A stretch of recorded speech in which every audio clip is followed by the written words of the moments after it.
Hi loves. In this reading, we will going to have energy reading of your person towards you. So my loves, isipin mong mabuti habang sinashuffle natin ng card ay kumbaga siya, isipin mo siya. Pwede my loves right now, pwede ayaw pong magpasilip nito. Pwede hindi din niya ina-admit pa na nandun siya sa state ng kanyang mind na ganun, na bumabalik. Kasi ito yung na-shuffle natin kanina, the old. So pwede my loves, may significance yan sa relationship niyong dalawa. Kung meron kayong, kung hindi man ganun kalalim yung inyong sabihin natin, yung inyong napagsamahan before, pwede may loves na parang hindi niya tinatanggap, pero mapasok sa isip niya yung nostalgia, or kumbaga yung mga napagsamahan nyo, napag-usapan nyo, kung di man kayo nagkakabanding, pwede yung napag-uusapan nyo before, meron siyang something na nami-miss sa'yo. Okay? So let's see more. Energy of this person towards you.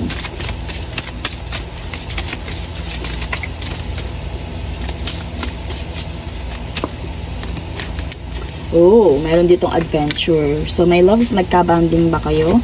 Pwede, meron kayo my loves na napagkasunduan. Pwede din nagkaroon kayo before ng plans about travel. Pwede, my loves, na nakasama ka nito.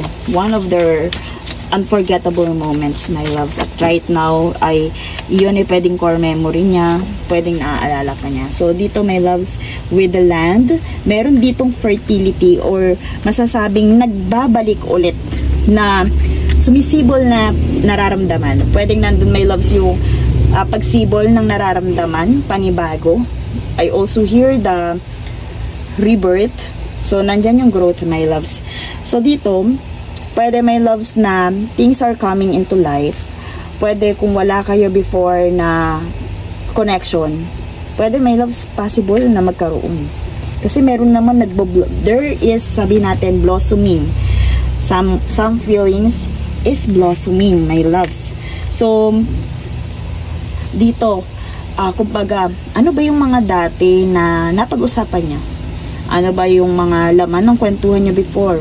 Ano ba yung mga napagbandingan nyo before? Maaari, my loves, kagaya na sinabi ko kanina, core memories yun na hanggang ngayon ay hindi pa niya nakakalimutan. So, pwede din, my loves, na hindi niya yun na nakakalimutan or hindi niya ipinapahalata na may malaking impact sa kanya yung bagay na yun. Pwede hindi niya yun ina-admit din. So, dito, my loves, there are experiencing nostalgia towards you. So, since na, kumbaga, tinignan natin, sinilip natin, energy of this person towards you, let's see more. Confirmation. Ano pa? Ano pa ang meron? Ano pang energy yung meron o yung nararamdaman ng person mo towards you? Uy, tumalon. Okay. Meron tayo ditong coffee cup, and the last is twin flames. So, yung unang tumalon, my loves, pwede, my loves, eto. Kung hindi naging kayo, kasi may lumitaw ditong heartbroken. Kung hindi naging kayo, pwede na dismaya tong person na to. Kung hindi naging kayo, pwede na hurt mo yung ego ng person na to. Kung hindi naging kayo, my loves, pwede na insulto mo itong person na to. That's why, may pagkakataon, my loves, na nasa core memory ka niya. Pwede, my loves, hindi niya ina-admit yun. Pwede din, nagpakita to sa'yo ng, sabihin natin, ano yun, snubbing, ano yan, yung parang, hindi ka niya ina-approach, hindi siya nagpapakita na parang may halaga ka sa kanya, hindi siya nagpapakita na parang kawalan ka. Kasi ego, pwede nasaktan to eh. Ayan, deeply hurt, deeply sad. Pwede, my loves, kung wala nga kayong naging breakup nito, kung hindi kayo nag-break or situationship lamang yung meron kayo, pwede na nasaktan mo or nasagasaan mo yung ego nito. Pwede, sabihin natin, halimbawa, in situationship kayo, and then nalink ka sa iba, na parang kina-insecure niya, nandun yung mga insecurities ng person na yun. Pwede ganon, yung example, na hindi naging kayo, pero na-hurt mo yung taong to. So, dito I hear my loves na meron ulit upcoming. Kung dati may pinlano kayong adventure, may pinlano kayong set, I hear na meron ulit dito meeting and talking with our coffee cup, my loves. So, dito pwede magkaroon ng pag-asa. Parang mag-feel ng person na to towards yung pagiging, yung elevated na okay, magkikita ulit kami ng taon to, and this time paghahandaan ko. Parang hindi na niya ako maiinsulto. Parang hindi na niya ulit ako, ipapakita niya ko ano yung, kumbaga yung colorful life niya, appearance niya, positive appearance niya, vibe niya. Pero deep inside na hurt to, or parang namimiss ka ng person na to. So dito may loves possible din na limitaw dito yung mirroring each other. With the twin flame cards, my loves, pwede possible twin flame din kayo, kaya may pag-asa or may tendency na hindi pa natatapos ang lahat. Parang kumbaga dito, the energy of this person towards you, kung ano man yung pinapakita niya right now, meron dito mas, sabihin natin blossoming, sprouting, parang mas magiging malago pa yan. Okay, mas magiging malago pa yan because of this twin flame. Pwede meron talaga kayong bandage together. And I also hear, my loves, pwede nandun yung mirroring. Kung ano yung nararamdaman mo sa person mo, nararamdaman din niya. Kung sad ka para sa person mo, pwedeng sad din siya para sa'yo. Kasi nandito yung yin-yang energy. So, pwede din, my loves, na hindi mo din ma-imagine na magkakasundo kayo. Pwede meron kayong opposite sides, pero nandun yung right balance. Pwede ganun, my loves. And I hear, my loves, because of this twin flame connection and the land growth, pwede, my loves, na dumating ang pagkakataon na ma-nurture nyo ang isa't isa. Pwede yung isa't isa, my loves, yung kailangan nyo para sa growth.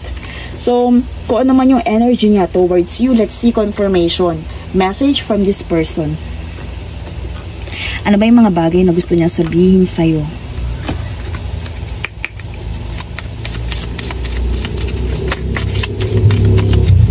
Okay, will you help me? So, dito, my loves, pwede. Ngayon, hindi man niya ma-admit sa sarili niya. Kailangan kanya. Kailangan niya yung attention mo. Pwede ganun. Kailangan niya yung mismo resources mo. Kailangan niya yung support mo. Kasi pwede yun yung nag-feed sa kanya. Yung, my loves, kung ito yung parang, tawag dito, silent treatment mo, pwede din. I don't want to wait any longer. Please be mine. Pwede naman, my loves, nasa nostalgic energy itong person na to. Okay, so, my loves, eto. Parang egocentric to. Medyo mataas ang pride. Hindi niya agad i-admit na nostalgic siya. Nostalgic siya sa old energy nyo. Bandage nyo together. Banding nyo together. Parang hindi niya yun i-admit. Pero, deep inside, parang, alam mo yun, yung parang, eto kung in situationship kayo, parang ayaw niya manligaw, pero gustong-gusto ka niya na makasama. Kung naman in relationship kayo, my loves, parang ayaw niyang gumawa ng effort, pero parang gustong-gusto niya, my loves, na may mangyari sa relationship yung dalawa. So, kumbaga, ayaw niya mag-exert ng effort. Pwede, kumbaga, gusto niya magpaka-pride, kumbaga, pangibabawan ng pride, pero parang hindi din niya kinakayang tiisin. So, I don't want to wait any longer. So, pwede, my loves, talaga, namimiss ka din ng person na to, since na ang inquiry natin kanina is energy of your person towards you. Okay, let's see more clarifier message from this person. Let's see more clarifier message from this person. So, huwag may wawaglit sa isipan mo yung person na channel natin ang energy right now, my loves. Okay, I want you to choose. So, my loves, pinagpakitaan mo ba to talaga ng ikaka-trigger ng insecurity niya? Pwede natin i-trigger talaga ang insecurity niya before, my loves. And right now, parang gustong-gusto niya piliin mo siya. Gustong-gusto. Pwede din, my loves, ito nagparamdam ka sa kanya ng something to make them special. Pwede hinahanap niya to right now. Pwede yun ang kailangan niya para magkaroon ng courage. Yung special treatment na pinaramdam mo sa kanya before, or kung nagpakita ka ng care at ngayon hindi na, pwede yun yung namimiss niya.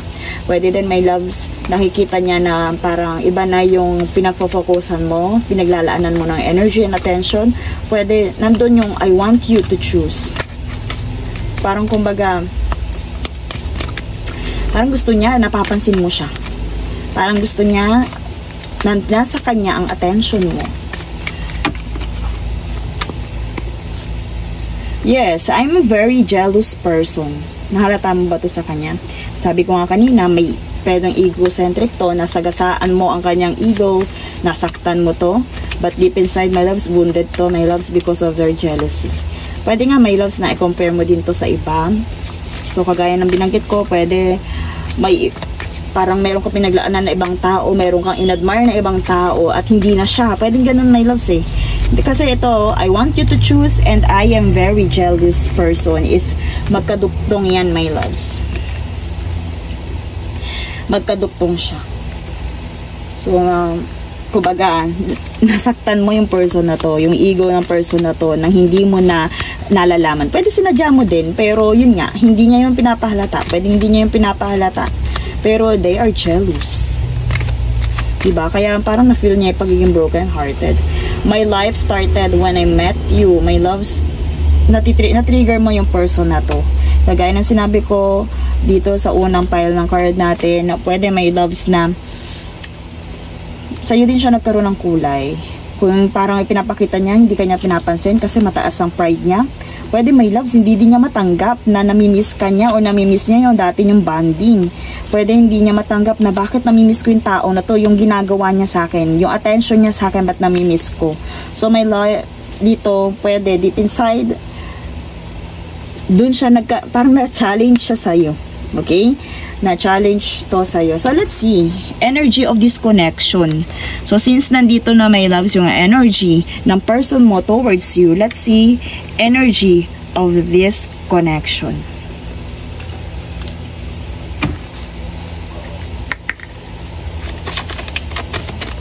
Energy of this connection. Ano pang nag-iintay sa connection ninyong dalawa? Okay, Cupid, my loves. So, love is in the air when Cupid's around. So, my loves, possible talaga. Hindi ba may lumitaw na twin flame dito? Pwede, kung ano nararamdaman mo sa taong to, yung energy na inaalat mo dito sa pag-iisip sa kanya, pwedeng ganun din siya. Marahil hindi mo yun nahahalata, pero dito sa Cupid, my loves, andon yung mutual feelings ninyong dalawa.